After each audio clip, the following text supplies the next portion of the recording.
احادیث میں آتا ہے کہ حضرت اسرافیل علیہ السلام سور جو ہے وہ منہ میں لے کر بیٹھے ہوئے ہیں، اور اس انداز سے بیٹھے ہوئے ہیں کہ اس کے دھانے پر منہ رکھا ہوا ہے اور اللہ رب العزت کے عرش کی طرف دیکھ رہے ہیں۔ جیسے ہی رب کائنات کی طرف سے حکم ہوگا وہ اس سور کو پھونک دیں گے۔ جیسے ہی سور پھونکا جائے گا تو ایک سریلی آواز نکلے گی۔ اب وہ سریلی اور دھیمی آواز اس انداز سے ہوگی کہ ہر ایک شخص اس دھیمی آواز کو سنے گا اور دوسرے سے پوچھے گا، کیا آپ کو بھی یہ آواز آ رہی ہے؟ وہ کہے گا، ہاں مجھے بھی آواز آ رہی ہے۔ اب یہ دھیمی دھیمی جو آواز ہوگی، سریلی جو آواز ہوگی، ہر ایک کے کانوں سے ٹکرائے گی، ہر ایک سنے گا۔ پھر یہی آواز جو ہے وہ ایک زوردار دھماکے کے اندر تبدیل ہو جائے گی۔ جب زوردار دھماکہ ہوگا یہاں تک کہ ہر ذی روح جو ہے وہ مر جائے گا۔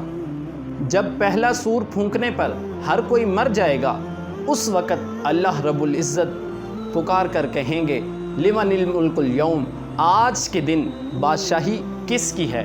پوچھا جائے گا، لیکن کسی کی آواز نہیں آئے گی، حالانکہ اس وقت سارے کے سارے متکبرین بھی ہوں گے، سب لوگ وہاں پر موجود ہوں گے، بڑے بڑے بادشاہی کے دعوے کرنے والے، خدائی کے دعوے کرنے والے بھی وہیں ہوں گے۔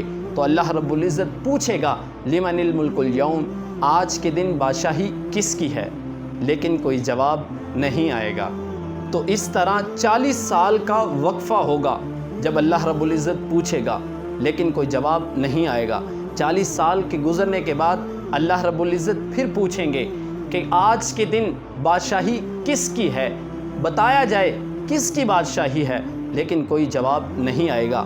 تو اللہ رب العزت خود جواب دیں گے، للہ الواحد القہار، آج کے دن تو بادشاہی میرے مالک کی ہے اور اس کے علاوہ تو کوئی بادشاہت نہیں ہوگی۔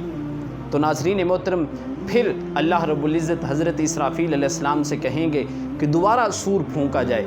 جب اسرافیل علیہ السلام دوبارہ سور پھونکیں گے تو سارے کے سارے لوگ جو ہیں وہ اٹھ پڑیں گے، اپنی اپنی قبروں سے باہر نکل آئیں گے۔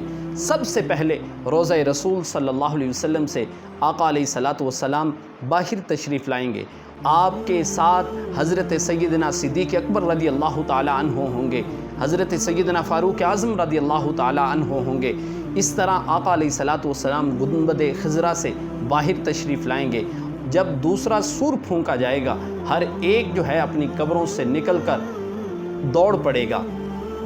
ناظرین محترم، قرآن کہتا ہے، القاریہ، کھڑکھڑا دینے والی، ملقاریہ، کیا ہے وہ کھڑکھڑا دینے والی؟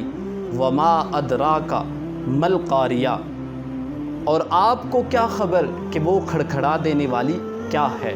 ناظرین محترم، قیامت برپا ہو جائے گی تو یہ وہ فرشتے تھے جن کا کام سور پھونکنا ہے، اور اس کے علاوہ بھی اللہ رب العزت نے ان کو ذمہ داریاں جو ہیں وہ سونپ رکھی ہیں۔